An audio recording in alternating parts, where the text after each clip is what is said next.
Hey all, today we'll take a quick look at combat attributes and how you can use them to figure out what your tanker's possible weakness may be and how you can plug up the hole. You find them under powers and combat attributes.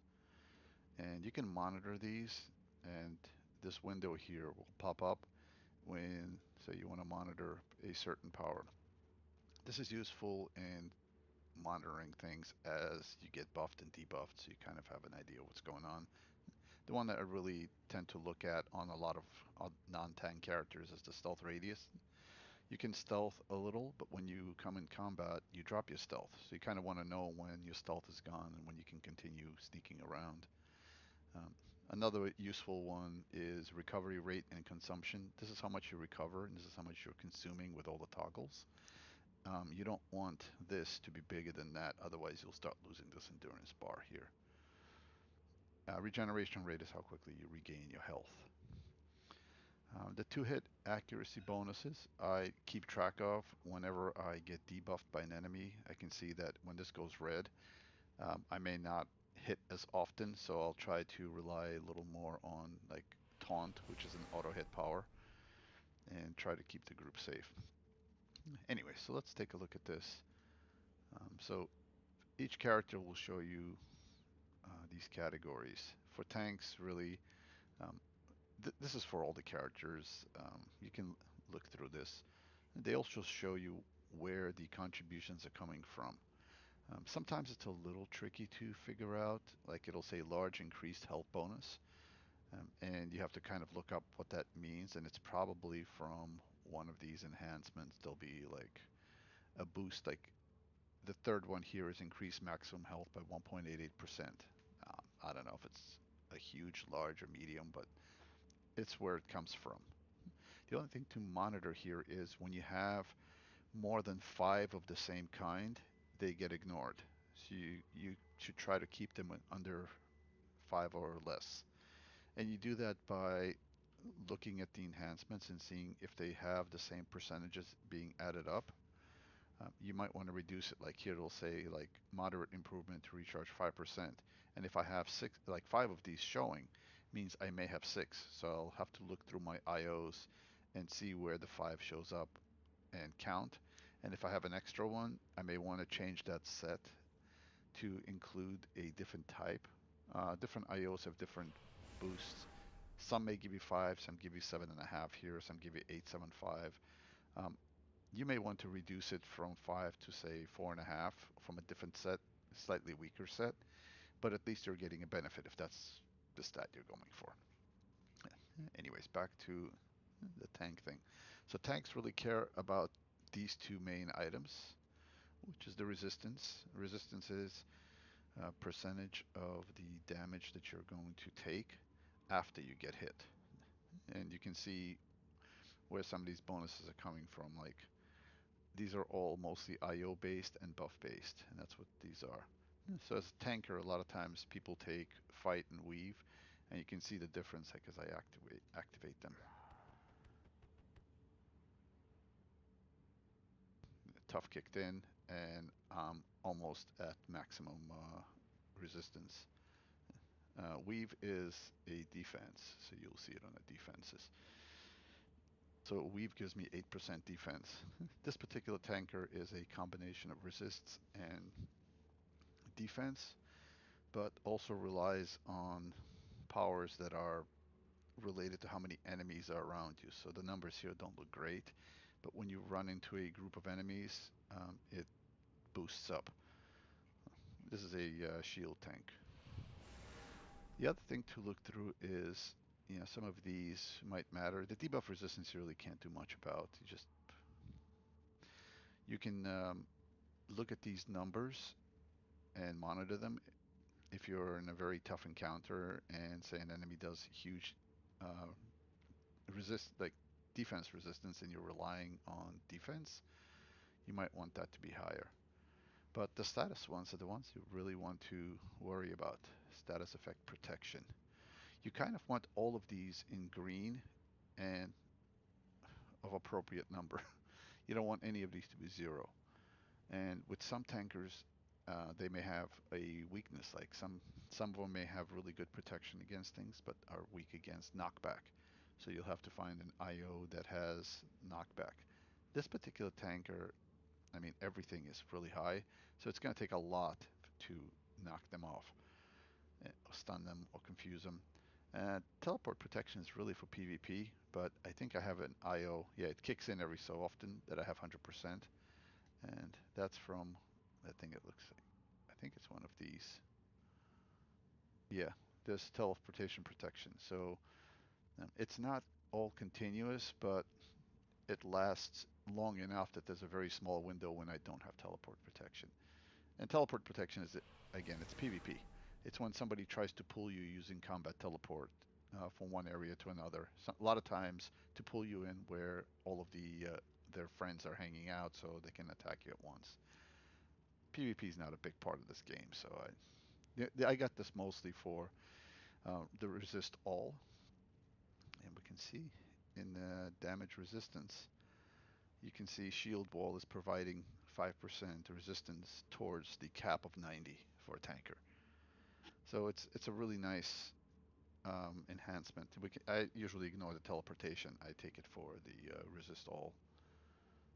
And you can use your IOs to boost things up. So if you're looking through here and you notice that something's really low, you might want to boost it up. Um, this particular tanker is set up for a combination, so it's a little tricky because they have everything kind of some minimal protection. But let's check out, say I'm fighting something toxic.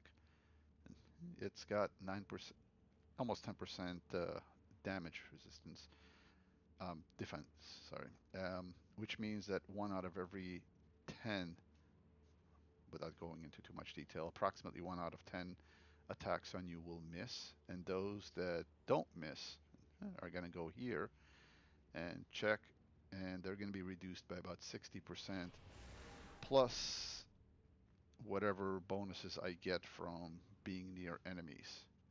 So as I get near enemies, these numbers increase. I should at least. Let's go stand next to these guys and see what happens. They might get upset.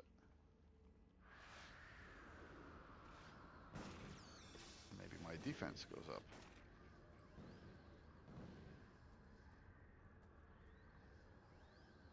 Yes. Oh, it's the defense that goes up. Okay, so as I'm surrounded by enemies, I become harder to hit. That's what this battle agility is doing. So I'm kind of standing around and they're missing a lot. Notice my 2-hit buff went down because they were using a hurricane.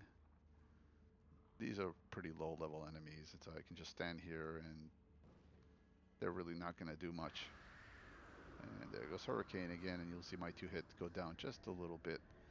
It's a tiny, it's 0.4% drop because these guys are level 21 and I'm 50, so I'm not really doing anything. And I can just one hit them all with my shovel. Um, this is the Echo Dark Astoria, by the way. It's kind of a gloomy, doomy place with lots of fog and lots of wacky enemies. Let's go somewhere where the enemies can't reach us. I hope I can fly that high. No, there is a limit to how high it can go in the game.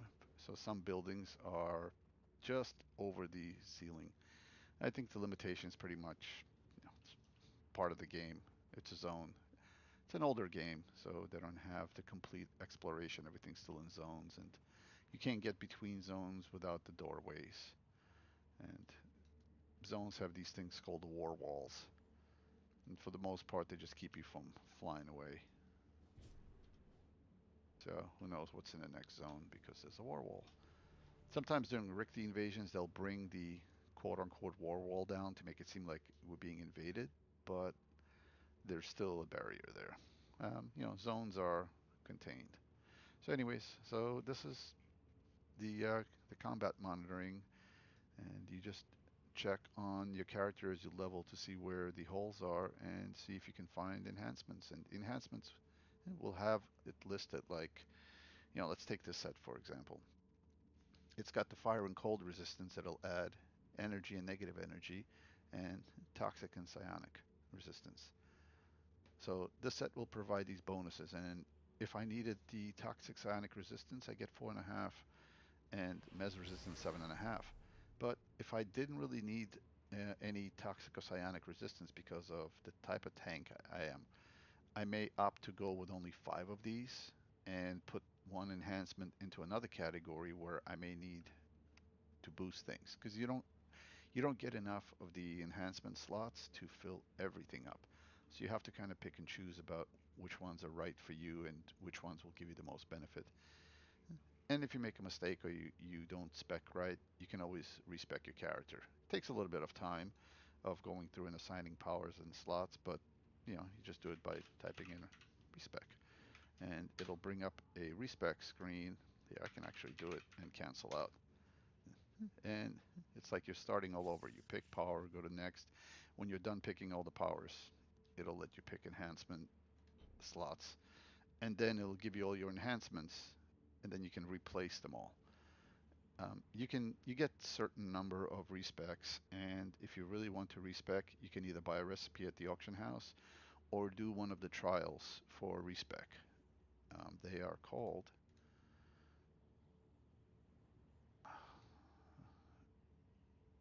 the Terravolta ones. So any of the Terravolta trials will give you a respec. This one, the Jane Holloway or Captain Harlan, and the third one is the Major Flag. Any of those three. The first one is like level 25 or 30, so it's pretty easy. You can get a bunch of people. The other thing is when it's a weekly target, meaning that it's double, you get double the credit for it. You'll tend to see a lot of people advertise that they're doing it, so you can just jump on and get a free respec out of the whole thing. And I think at this point I have like 5 or 6 respecs uh, queued up, and I don't know if I have a respec recipe, but you can also get a respec recipe that you can create. So there's a lot of flexibility, and for the most part, you can't really make too many mistakes with how you level up and assign powers because you can always just reset and start again. So, anyways, that's it for today.